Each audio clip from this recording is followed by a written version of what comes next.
There is something deeply unsettling about the ruins of Wales. Vast, silent abbeys stand like skeletons of stone. Cloisters that once echoed with chants, now filled only with the restless wind. And yet, if you linger long enough in the shadows, you will feel it. The unmistakable sensation that you are not alone.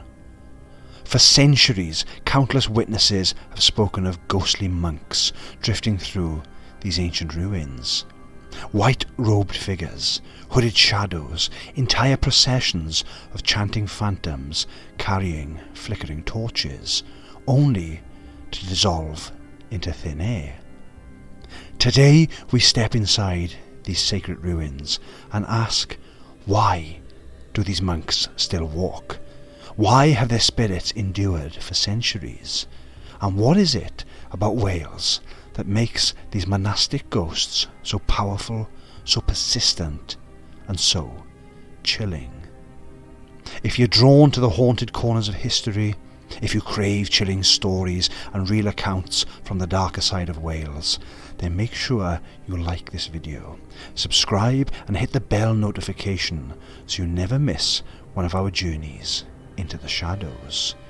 And remember, what you hear tonight is just the beginning.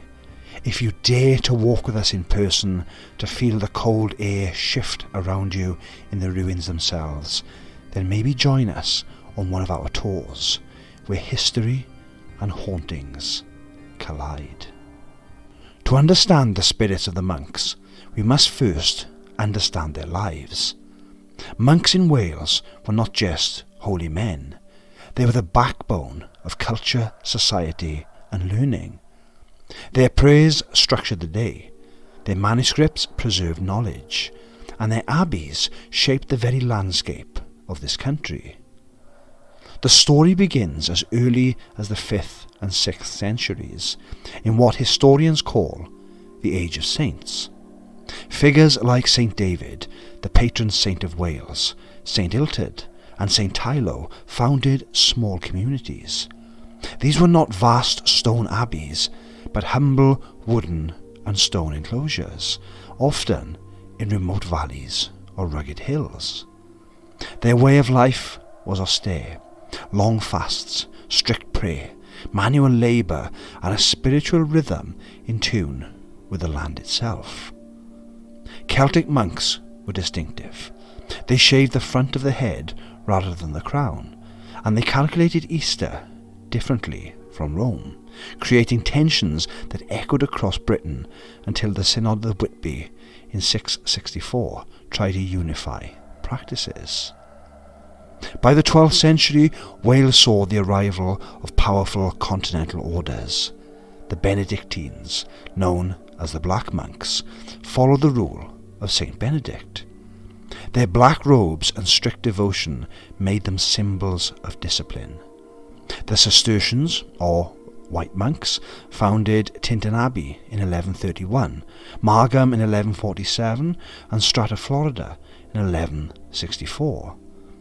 Their undyed wool robes symbolised purity, and they sought simplicity and isolation, choosing remote valleys where silence and hard work defined their lives. The Augustinians, dressed in darker habits, emphasised preaching and pastoral care, bridging the cloister and the community. The Franciscans, the Grey Friars, wandered barefoot, embracing poverty and humility, preaching wherever they could find an audience. Each order had its colours, its rules and its emphasis, but all were united by a life of prayer and devotion. Welsh abbeys quickly became powerhouses of knowledge and influence. Strata Florida preserved chronicles such as the Brut at Tyswogion, a vital record of Welsh princes.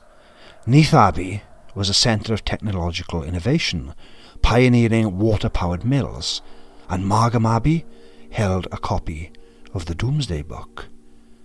The Cistercians transformed the Welsh economy through sheep farming and the wool trade, making their abbeys wealthy and influential. And when we compare Wales to the world at this time, we find striking similarities. While Cistercians chanted in valleys here, Buddhist monks meditated in Tibetan monasteries, Zen monks refined silence in Japanese temples, and Sufi mystics withdrew into deserts. Across cultures, the impulse was the same: retreat from the world to touch the divine. Yet in Wales, the rugged isolation gave monastic life a haunting quality that endures to this day. But no power lasts forever. In 1536, King Henry VIII turned on the monasteries. The Dissolution swept through Wales, expelling monks, burning libraries, smashing altars, and stripping treasures from abbeys that had stood for centuries. Tintern Abbey, Margam, Strata Florida, all fell to ruin. Men who had dedicated their lives to God found themselves suddenly homeless, with no trade beyond prayer. Some starved, some wandered, some may have died in despair. Graves were desecrated, prayers left unfinished, and the chants that once echoed through the cloisters were silenced. At least silenced in the world of the living. Because from this point on, the reports of ghostly monks only grew stronger. The White Monks of Margam Abbey are among the most chilling. Sightings of these figures in pale robes go back decades. In the 1950s, famed ghost hunter Peter Underwood gathered multiple testimonies from visitors and staff. At Margam, the sightings people have shared with us personally are some of the most chilling anywhere in Wales. Time and time again, guests and locals alike describe the same thing. Tall figures in pale robes, gliding silently across the grounds. Some tell us they've seen them drifting through the cloisters, as though still following a ritual route laid out hundreds of years ago. Others recall spotting them at a distance, heads bowed, hands clasped as though in prayer, before they simply melt away into the stone. What unsettles people most isn't just the sight of the monks themselves, but what happens around them. The way the air drops cold, how every bird falls silent, how the whole place feels heavy with sorrow. Again and again, people describe the same feeling, that they have walked for a brief moment into a grief that has lingered here for centuries. At Conway Castle, two hooded monks are seen drifting silently through stone corridors. They are faceless, gliding inches above the ground. Witnesses describe an overwhelming sense of dread and the unmistakable smell of incense, though no source can ever be found. Dogs refuse to step where these monks are said to patrol, straining at their leads, growling at empty air. At Tintern Abbey, ghostly processions are among the most repeated sightings.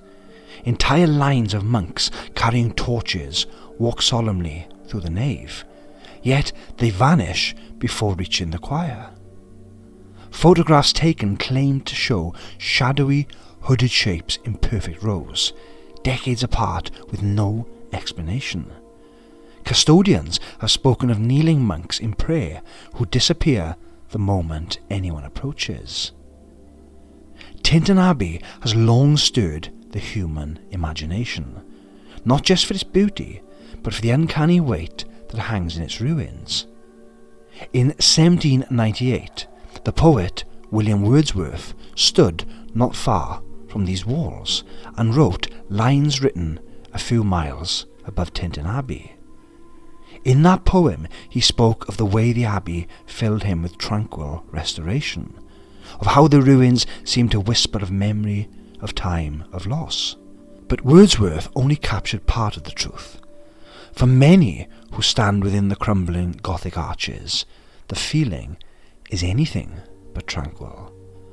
Visitors have reported hearing processions echoing through the night, the shuffling of feet, the low hum of voices, as if the monks are still walking their sacred route centuries after their departure. Some claim they've seen a faint line of hooded figures, pale in the moonlight, drifting along the nave before vanishing into shadow.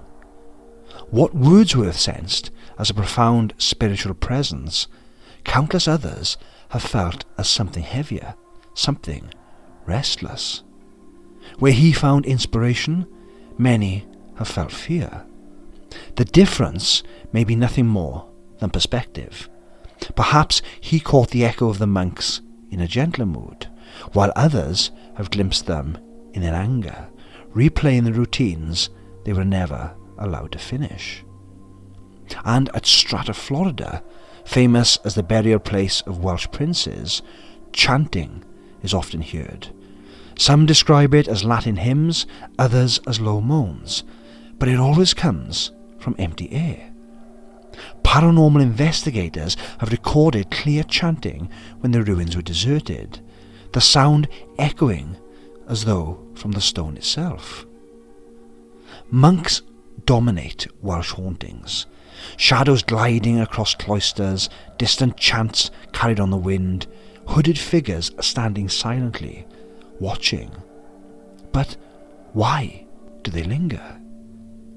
At Dark Wales Tours, we bring people inside the ruins of Margam Abbey, and although we never reveal the full stories outside of the tours, because some things are just best experienced in person, the energy of this place is impossible to ignore. From the moment you step through the ruins, there is a weight in the air, a silence that feels unnatural, as though the abbey itself is watching and listening. It's not just quiet, it's the kind of silence that presses on your ears, where every small sound feels amplified, every footstep feels like an intrusion. Guests have described walking into sudden cold spots so sharp and immediate that their breath misted in front of them, even on warm summer evenings. Others swear the shadows here move against the light, bending and shifting as if something unseen is gliding just out of reach. There have been moments when the entire group has fallen silent at once, not by instruction, but by instinct, each person gripped by the feeling that something else is there, close and observing. And then, of course, there are the sightings. Time and again, people have spoken of a monk drifting across the cloisters, pale and hooded, moving slowly as though still bound to his routine from centuries past. Some have seen him pass behind a column, only for him never to reappear on the other side. Others have watched him melt into the very walls, dissolving into solid stone as if it were air. One lady on our tour stood rooted to the spot after she saw a figure glide calmly past the group as we were all gathered. Her face went pale, and she whispered that he looked directly at her before vanishing. It's not just what people see, but what they feel that unsettles them the most. Many describe the sensation that the air grows heavier around the monks, as though the atmosphere itself resents their presence. Some speak of whispers in the dark, words too faint to understand, carried on a breath that should not exist. Others describe a sudden wave of grief and anger that is not their own, as though they have stepped into an emotion that belongs to the past, still lingering, still festering. Guests have often said to us, unprompted, it feels like they're angry. Angry that their abbey was torn apart, angry that their prayers were silenced, angry that their vows were broken by force, not by choice. The energy of Margam is not gentle, nor is it peaceful. It is unsettled, it is charged, and for many it feels like a haunting driven not only by sorrow, but by resentment. Again and again people leave with the impression that something here has not forgiven what happened, that the monks of Margam have not been able to let go of their rage. And yet, for all of that, to truly understand the presence that lingers here, you cannot just hear about it. you must walk these ruins yourself, in the dark, under the weight of centuries. Only then will you understand what so many before you have felt. The heavy silence, the cold that burns the skin, the shadows that breathe, and the anger that still simmers in the heart of Margam Abbey. So why are these monks so restless? Why do their figures still glide through ruined cloisters? Why do their chants echo in the night? Many who have stood in these abbeys say the answer is simple. They are angry. Think of what happened to them. For centuries their lives were structured by devotion. Every bell that tolled marked the rhythm of their prayers. They had sworn vows, poverty, chastity, obedience, and most importantly, stability. Stability meant remaining in their community until death, bound forever to their abbey. And yet, in one sweeping act of politics and greed, those vows were shattered. The dissolution did not simply close a building, it destroyed the very fabric of their existence. Imagine men who had lived within the same walls their entire lives, rising before dawn, chanting through the hours, working the fields, copying manuscripts, burying their brothers in consecrated ground. Then suddenly, soldiers arrive. Libraries burn, sacred relics are seized, altars smashed, graves desecrated. Monks who had known no other life are driven into the world with nothing, cast adrift from the anchor that gave their lives meaning. Many died in despair. Others wandered broken. Their prayers were left unfinished, their work incomplete. And it is here that folklore offers an explanation. Across cultures, spirits are said to linger when something is left unresolved. In Wales, the monks' unfinished business is clear. Their prayers were silenced, their routines broken, their lives ended not in peace, but in turmoil. If prayer was their duty for eternity, what happens when eternity is interrupted? Perhaps that is why processions still march at Tintern, their silent figures forever trying to reach the choir. Perhaps that is why chanting still echoes at Strata Florida, prayers trapped in stone because no one was left to complete them. Perhaps that is why the White Monks of Margam still patrol the grounds, not in peace, but in grief and fury, guarding what remains of a desecrated sacred space. And Wales is not alone in this.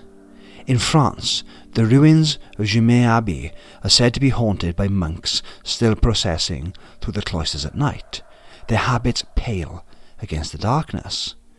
In Ireland, the friars of Kilmacdow are said to drift between the towers, seen most often at the hour of compline, the evening prayer that once closed their day. In Germany, the ruins of Heisterbach Abbey are haunted by chanting that rises from the empty choir, startling locals who insist the voices are too many, too strong to come from just the imagination. The theme is always the same. Monks bound to their duty, their prayers cut short, lingering, still in anger or in obligation. There is even a belief in folklore that holy men and women leave a stronger imprint than others. Because their lives were so intensely devoted, their routines so vigorously repeated, the energy of their existence becomes etched into the very stones. When that energy is violently disrupted, as it was during the Reformation, it lingers like a scar, replaying itself again and again. So perhaps the monks of Wales are not simply ghosts. Perhaps they are echoes of vows never broken in their own hearts, of prayers still trying to be said, of grief that cannot be let go. And perhaps what so many of our guests sense, the heaviness, the cold, the whispers, the anger, is not just haunting, it is unfinished business, carried across centuries, waiting for resolution that will never come.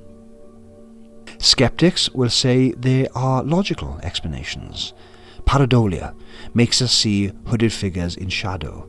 Infrasound, low vibrations from wind and weather, create feelings of dread and the sense of a presence.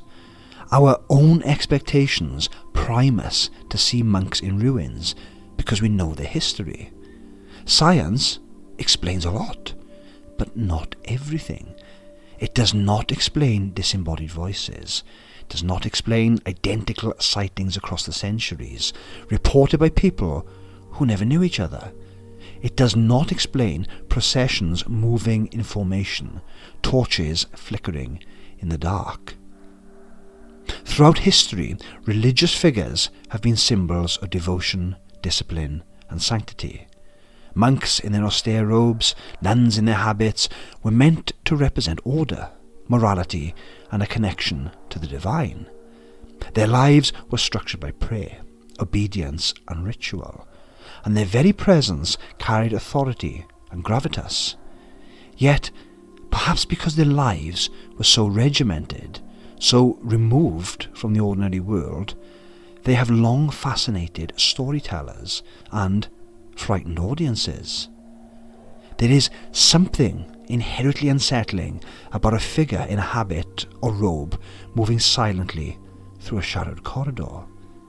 Their devotion suggests power, and power can easily become fear when twisted, interpreted, or misunderstood. Across folklore, literature, and film, these figures have been transformed into symbols of dread. Monks who appear in ruins long after their death. Nuns whose piety has been inverted into malevolence.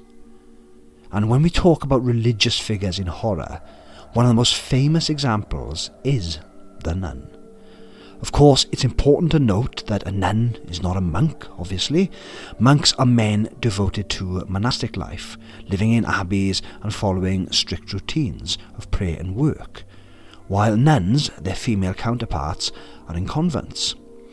Their roles and histories are separate, but in the world of the paranormal, both share the same themes of devotion, ritual, and sometimes unrest. The nun in cinema, most famously the demonic Valak, is not historically accurate, but it taps into something deeply unsettling. It plays on the idea of devotion corrupted, of holiness become terrifying. That image resonates because we instinctively understand the power of religious dedication, and its sudden inversion into horror is inherently disturbing. Here in Wales, our monks are very different. They are not demonic, nor are they corrupted. But there is an intensity to the energy around Margam Abbey, a sense that some corners of the ruins hold darker forces beyond even the restless monks. We will not explore that further here, because this story is about the monks themselves. Still, the uneasy feeling, the oppressive atmosphere, hints that the abbey may have more than one secret lingering in its stones. Something older, something darker, that exists alongside the spirits of the monks. And that tension, that shadow at the edge of the ruins, only heightens the eeriness of seeing a monk gliding silently through the grounds. As we step back from the shadows of these ancient walls, it's worth the pause to remember the lives that once moved through them. The monks of Wales, who dedicated themselves to prayer, work and devotion, still linger in the echoes of their cloisters, the whispers of their chants, the cold draught that slips across the ruins. They are angry, perhaps at what was taken from them, yet their presence is also a reminder of the endurance of history, of memory, and of human devotion. Thank you so much for joining us today, for walking with us through the stories of Tintern, Stratflorida, Conway, Margam, and the countless other haunted places where history and the paranormal collide. We hope you felt a shiver, a pause, or a spark of curiosity as you heard these tales. If you enjoyed this journey, please make sure to check out some of our other videos for more dark histories, chilling accounts and first-hand experiences from across Wales. And as always, we want to hear from you. Your stories, your encounters, your theories, please share them in the comments below. And if you've been inspired by these tales, maybe consider giving a small super thanks. It's just a small way of helping us continue to explore, document and bring these stories to life. But the most important thing, the thing that truly matters, is that you are here right now, watching and spending your time with us. Your support truly means the world to us. And remember, even when the ruins fall silent, the eyes of the forgotten watch, the footsteps of the dead follow, and the prayers that were never finished echo forever in the dark corners of these ancient stones. Until next time, be careful out there.